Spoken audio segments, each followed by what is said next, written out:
আল্লাহ রাসূল সাল্লাল্লাহু আলাইহি সাল্লাম যখন স্বামী ছিলেন, স্বামীর মতো আদর্শবান স্বামী ছিলেন। যখন নানা ছিলেন, নানার মতো আদর্শবান নানা ছিলেন। দয়াল নবীজি, মায়ের নবীজি যখন রাষ্ট্র পরিচালনা করতেন, এই রাষ্ট্র কোড়া ভাষায় পরিচালনা করতেন। যখন সংসার করতেন, এই সংসারের মধ্যে নরম সুরে নরম ভাষায় সংসার চালাইতেন। দয়াল নবীজি আমার যখন বন্ধুত্ব করতেন, বন্ধুর মতো আচরণ করতেন। তাহলে আল্লাহর রাসূল সাল্লাল্লাহু আলাইহি সাল্লামের বিবি ছিল কয়জন? আল্লাহর রাসূলের বিবি ছিল 11 জন। আল্লাহর রাসূলের বিবি 11 জন।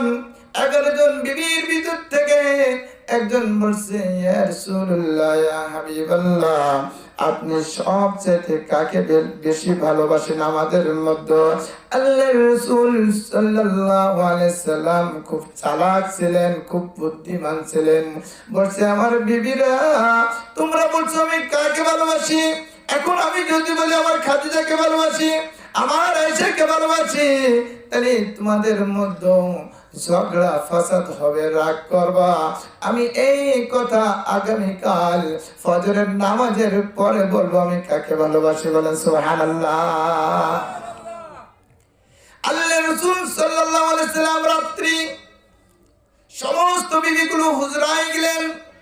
যে যার ঘরের ভিতরে যাওয়ার পরে আল্লাহর রাসূলের স্ত্রী কয়জন বলছে? 11 জন। 11 জন 22টা খেজুর নিলেন। এই 22টা খেজুর নেওয়ার পরে রাত্রি এক এক বিবির কাছে গেছেন আর 2টা করে খেজুর দিয়েছেন। এই 2টা করে খেজুর দেওয়ার পরে বলছে, বিবি, ও আমার হৃদয়ের বিবি, আমি তোমাকে ভালোবাসি, আমি তোমাকে ভালোবাসি, তোমাকে খেজুরটা দিলাম। এক বিবির কাছে দেওয়ার পর কিছুক্ষণ থাকার পর আর এক বিবির কাছে গেলেন। এমন ভাবে রাত্রি ফজরের নামাজের পূর্বে প্রত্যেকটা বিবির কাছে 2টা করে খেজুর দিয়েছেন আর বলছে, আমি আপনাকে ভালোবাসি। বলেন সুবহানাল্লাহ।